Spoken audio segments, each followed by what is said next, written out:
గురుబ్రహ్మా గురుర్విష్ణుః గురుదేవో మహేశ్వరః గురు సాక్షాత్ పరం బ్రహ్మ తస్మై శ్రీ గురవే నమః.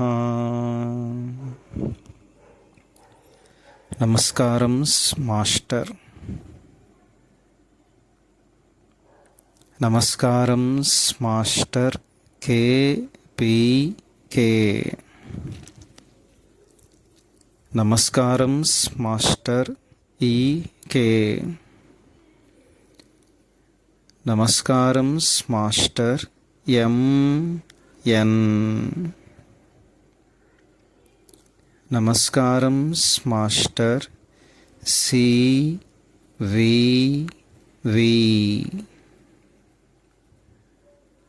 నమస్కారం మాస్టర్ CVV.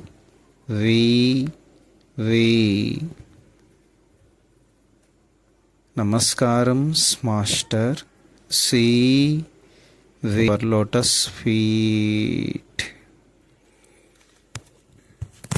ఓం శాంతి శాంతి శాంతి. సోదర బృందానికి నమస్కారములు. ముందుగా కొన్ని ప్రార్థనా పద్యములు. పలికెడిది భాగవతమట, పలికించు విభుండు రామభద్రుండట, నే పలికిన భవహరమగునట, పలికెదవే రెండు గాథ పలుకగనేలా. భాగవతము తెలిసి పలుకుట చిత్రంబు, శూలికైనందమ్మి చూలికైన, విబుధ జనుల వలన విన్నంత కన్నంత, తెలియవచ్చినంత తేటపరుతూ. నీ పద్యావళలాలకించు చెవులున్, నిన్నాడు వాక్యంబులున్, నీ పేరన్ పనిసేయు హస్తయుగమున్, నీ మూర్తిపై చూపులన్, నీ పాదముల పొంత మృక్కు శిరముల్, నీ సేవపై చిత్తముల్, నీపై బుద్ధులు మాకు నిమ్ము కరుణన్, నీరేజపత్రేక్షణ. నల్లనివాడు పద్మనయనంబులవాడు, మహాసుగంబులన్ విల్లును దాల్చువాడు, కడు విప్పగు వక్షమువాడు, మేలుపై జిల్లెడువాడు, నిక్కిన భుజంబులవాడు, యసంబు దిక్కులంజల్లెడువాడు, నైన రఘుసత్తముడిచ్యుత మాకభీష్ణముల్.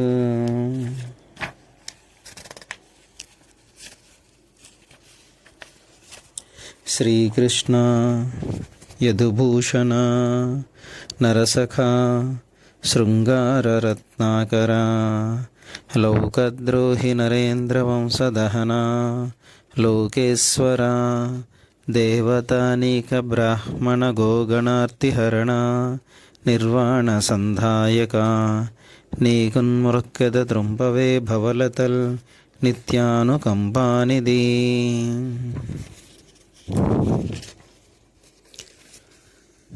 ఈరోజు మన కార్యక్రమం శ్రీమద్భాగవతం రహస్య ప్రకాశం చదువుకుంటున్నాం. ప్రస్తుతం దశమస్కందం పూర్వభాగంలో 487వ పద్యం వరకు చదువుకున్నాం. ఈరోజు మరలా 487వ పద్యం కొంచెం చదువుకుంటూ ముందుకు వెళదాం. ఆ కొండ చిలువ చర్మము కొన్ని నాళ్లకు ఎండిపోయి గట్టిపడి శుభ్రపడిపోయాను. కొన్ని ఏండ్ల వరకు గోపబాలురకు ఆటలాడుకుని గుహవలే వినియోగపడెను. పరీక్షిన్ మహారాజా, ఆ అగాసుర వధ కృష్ణునికి 5 ఏండ్ల కౌమార వయస్సులో జరిగినది. కానీ గోపబాలకులు ఈ వృత్తాంతము 6 ఏండ్ల పౌగండమున వయస్సులో జరిగినదని భావించిరి అని సుఖయోగేంద్రుడు చెప్పగా పరీక్షిత్ ఇట్లనెను: యోగేశ్వర, 5 ఏండ్ల వయస్సు వరకు కౌమారమనియు తరువాతి 5 ఏండ్లను పౌగండమనియు పెద్దలు సంకేతించిరి. 5 ఏండ్ల కౌమార వయస్సున జరిగిన సన్నివేశమును 6 ఏండ్ల పౌగండములో జరిగినదని గోపబాలు రెట్లు భావించిరి. క్రిందటి ఏడాది జరిగిన సంఘటన ఈ ఏడు జరిగినదని ఎవరైనాను ఎట్లు భావింపగలరు? ఇందేదో మర్మమున్నది. జరిగినదంతయు ఒక వరుసలో చెప్పిన గాని ఈ మర్మము తెలియదనుకుందను. దయచేసి వివరింపగోరుచున్నాను. పరీక్షిత్తు ఇట్లు అడుగగా సుఖయోగి యోగదృష్టితో చూచి కొంత తడువు ధ్యానమగ్నుడయ్యను. తరువాత ఇట్లనెను: మహారాజా, ఈ విషయము పరమరహస్యమని పెద్దలు చెప్పుదురు. నీవి పరిప్రశ్న వేయుట వలన తరువాతి శిష్య బృందములకు గొప్ప మేలు చేసితివి. తన ప్రియురాలిని గురించిన వార్తలు ప్రియునికి ఎప్పుడునూ ఎన్నిసార్లు విన్నను మధురముగానే ఉండును. అట్లే జీవులందరూ ప్రియురాండ్రు కనుక వారికి ప్రియుడగు శ్రీహరి చరితము ఎన్నిసార్లు విన్నను ప్రియముగానే ఉండును కదా.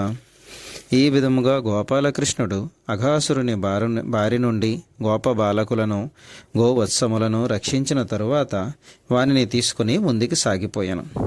ఇట్లు కొంత దూరము పోయిన తరువాత ఎదురుగా ఒక సరస్సు కనిపించెను.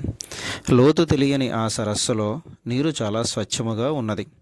దానిలో విరగబూచియున్న పద్మముల మొగ్గల సువాసనచే ఆకర్షితమైన తుమ్మెదలు జంటలుగా వానిపై మూగి ఝంకారము చేయుచూ నాట్యమాడుచున్నవి.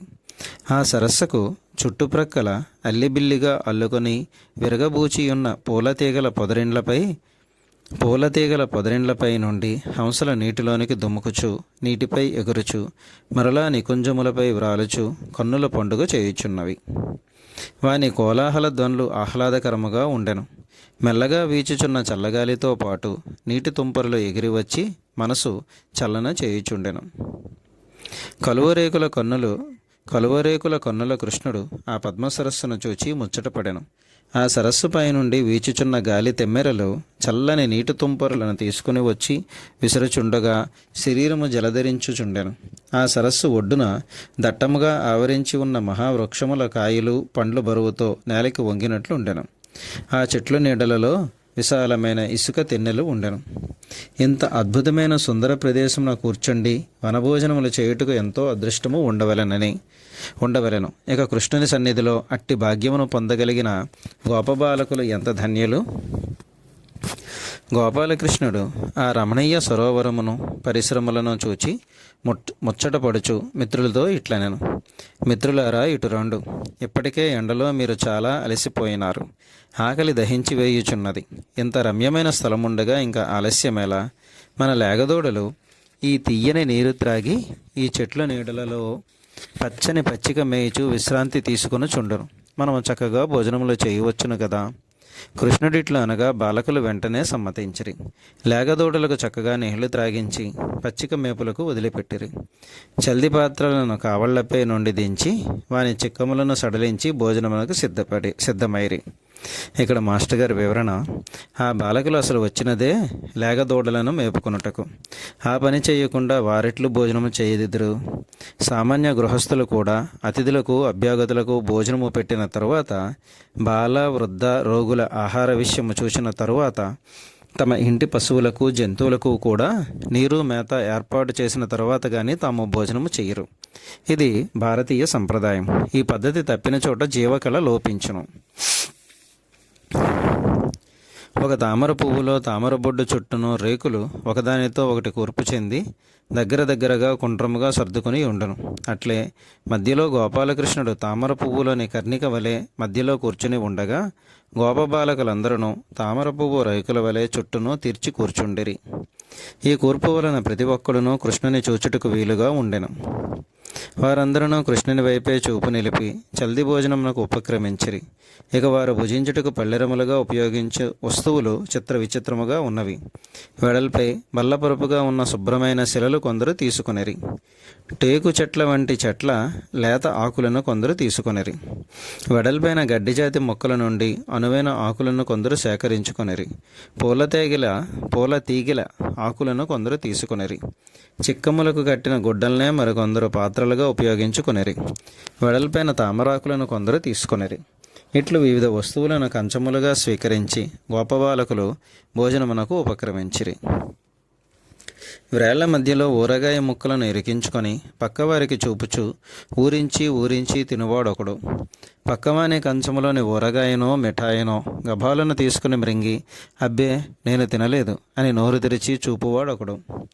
పందెము వేసుకుని 5-6 తెచ్చుకున్న పదార్థములన్నీ కూరుకొని మింగువాడొకడు. తాను తెచ్చుకున్నది పక్కవానికి పంచి ఇవ్వనిచో స్నేహములో అర్థమేమున్నది అనుచు తాము తెచ్చుకున్న పదార్థములను బంతిలో అందరికీ పంచి ఇచ్చేవాడొకడు. అదిగో కృష్ణుని చూడుము అనుచు అతడు అటు చూచుచుండగా వాని కంచములో పదార్థములు మాయి చేసి మృంగువాడొకడు. విరగబడి నవ్వువాడొకడు. తాను నవ్వకుండా పక్కవారిని నవ్వించువాడొకడు. ముచ్చటలు చెప్పువాడొకడు. వానిని విని మురిసిపోవువాడు ఒకడు. ఇక్కడ మాస్టర్ గారు వివరిస్తున్నారు, బాలకుల ఈ వనభోజన వర్ణనము ఒక పోతన గారికి మాత్రమే సాధ్యమైనది. ఇంత అద్భుతమైన దృశ్యమును తన మనోవీధిలో దర్శించి తాను ధన్యుడొగుటయే కాక మనలందరినీ ధన్యులను చేసిన పుణ్యాత్ముడు పోతనామాచ్యుడు. గోపాలకృష్ణుడు పైన ధరించిన ఉత్తరీయమును నడుము చుట్టూ గట్టిగా బిగించుకున్నాను.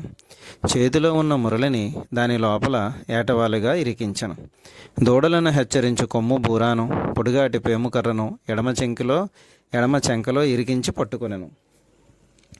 మేగడ పెరుగుతో కలిపిన చల్ది ముద్దను ఎడమ చేతితో పట్టుకొనెను. అమ్మ దగ్గర కొసరి తెచ్చిన ఊరగాయ ముక్కలను కుడి చేతి వ్రేళ్ల సందులో ఇరికించుకొనెను. కృష్ణుడిట్లు సంగడి కాండ్ర మధ్య కూర్చుండి చక్కని నర్మభాషణములతో తాను నవ్వుచు మిగిలిన వారిని నవ్వించుచుండెను. సృష్టిలో జరుగు యజ్ఞములన్నిటిలోనూ ఆ యాగఫలములను భుజించువాడైన శ్రీహరి బాలుడై కేలీ విలాసములతో స్నేహితులతో కలిసి చల్ది భోజనములు ఆరగించుచుండెను. వీరిట్లు భోజనములు చేయుచుండగా లేగదోడలు పచ్చని పచ్చిక బయళ్లపై ఎగబడి ఆప్యాయముగా గరికపోచలు మేయుచు ముందుకు సాగిపోయాను. అట్లు పచ్చిక గుబురులచే ఆకర్షింపబడిన ఆ లేగల మంద దూరముగా వెళ్ళి ఘోరమైన అరణ్యములో ప్రవేశించాను. కొంతసేపటికి తల ఎత్తి చూచిన కృష్ణుడు మిత్రులతో ఇట్లనెను, మిత్రులారా ఇటు చూడుడు. మనము భోజనముల సందడిలో ఉండగా ఈ లేగదూడల మందలు ఎక్కడికి పోయినో తెలియదు. పచ్చని పచ్చిక గుబురులచే ఆకర్షింపబడి చాలా దూరము పోయినట్లున్నవి. అవి ఏ అడవులలో ప్రవేశించనో క్రూరమృగముల వలన ఎట్టి ఆపదలో ఉండెనో తెలియదు. అయినను నేనున్నాను కదా, మీరు చీకాకు పడకుండా భోజనములు ఆరగించుడు. నేను పోయి లేగల మందలు ఎక్కడున్నవో వెతికి తెచ్చదను. బ్రహ్మదేవుడు లేగదూడలను గోపబాలకులను మాయము చేయుట. కృష్ణుడిట్లు చెప్పి లేగల మందల కొరకు బయలుదేరను. చెవుల వరకు వేలాడుచున్న కేశములతో, మెడలో అందంగా వేలాడుచున్న హారములతో, బంగారు పొన్ను వేసిన పేముకర్రను చెంకలో ఇరికించుకొని బాలకృష్ణుడు నడుచుచుండగా మెడలోనున్న పూలదండ, జుట్టు ముడిలో అమర్చిన నెమల పింఛము వన్నెల కాంతులు వెదజల్లుచుండెను.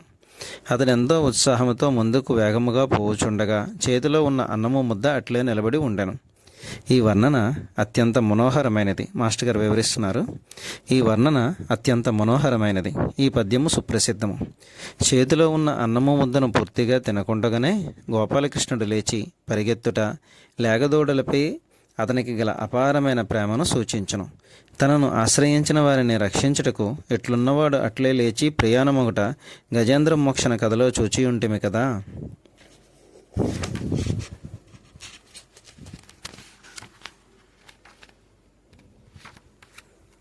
ఇక్కడ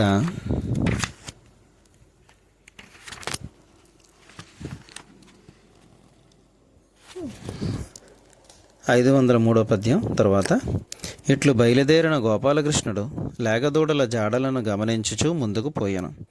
ఈ దూడలు ఇక్కడ నిలబడి పచ్చిక మేసినవి, ఇదిగో ఇక్కడ నీరు త్రాగినవి. అన్ని దూడలను ఇక్కడ మంద కట్టి ఉన్నవి, ఇక్కడ నుండి మంద విడిపోయి వేరువేరు దారుల వెంట పోయినవి.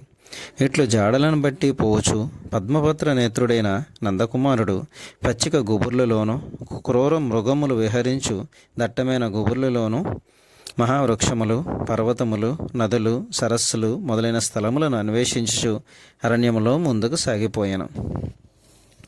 కృష్ణుడిట్లు లేగదూడలను వెతుకుచూ తిరుగుచుండగా అంతకు ముందే భూమిపైకి దిగి వచ్చిన బ్రహ్మదేవుడిట్లు ఆలోచించను.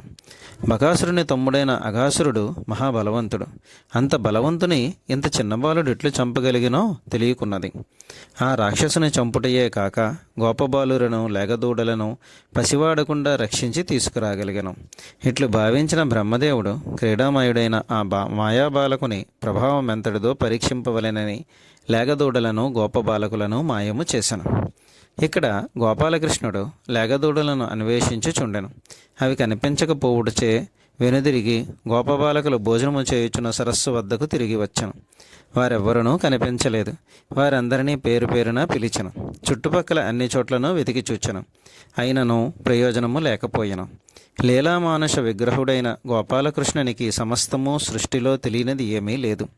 కనుక ఇది అంతయు బ్రహ్మదేవుడు చేసిన మోసమని గ్రహించి వెనుదిరిగి తమ బృందావనమునకు బయలుదేరను. అతడు మనస్సులో ఇట్లనుకొనెను, ఇది అంతయు బ్రహ్మదేవుని మోసము. మమ్ము మోసము చేయవలసిన పని బ్రహ్మదేవునికి ఏమీ వచ్చినది? అమాయకులైన బాలులను లేగదూడలను మోసగించి మాయము చేసెను. నా కన్నుగప్పి అతడు ఇంత పని చేశాను. మరలా అతడిని మోసగించుట పెద్ద విశేషము కాదు. వానిని మరలా మోసగించవలసిన పని మనకేలా? బాలులను లేగదూడలను తెచ్చుటకు వానిని వంచుట ఒక్కటే మార్గము కాదు కదా. బ్రహ్మాండములనే మోసగించగలవాడు బ్రహ్మాండమైనను తనను మోసగించినచో దారిలో పెట్టగలిగినవాడు అయిన గోపాలకృష్ణుని ముఖములో మందహాసము వెళ్ళి విరిసెను. బ్రహ్మదేవుని అజ్ఞానమునకు నవ్వుకొనుచు కృష్ణుడిట్లు అనుకునెను, ఈ గోపికలకు గోపకులకు మీ కుమారులు రాలేదని చెప్పుట ఎలా? ఈ అందరు బాలకుల రూపములను ఈ లేగదూడల రూపములను నేనే ధరించగాక ఈ అందరు బాలకుల రూపములను ఈ లేగదూడల రూపములను నేనే ధరించదగాక అనుచు ఆయా బాలకుల గోవత్స రూపములను తానే ధరించను.